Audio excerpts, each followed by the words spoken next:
Eskidan ishlaydigan mebelchilar bu gapimga qo'shilishinglar aniq. Nima bo'lardi eslatib o'taman. Xolodilnik sotadiganlar sotib qo'yaverardi. Keyin chetidan 5 sm, tepadan 10 sm zazor qoldirgan derdi. Lekin mijozlar u narsani xohlashmasdi. Qisqartir deyishardi, lekin xolodilnik tez buzilardi. Hozir Hoffmandan yangi yechim qilishibdi.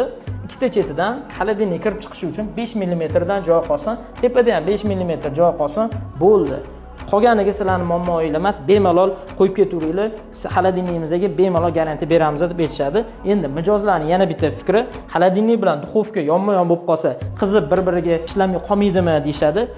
Servis center bemalol qo'yaveringlar deyapti-yu, qo'yib yuboramiz.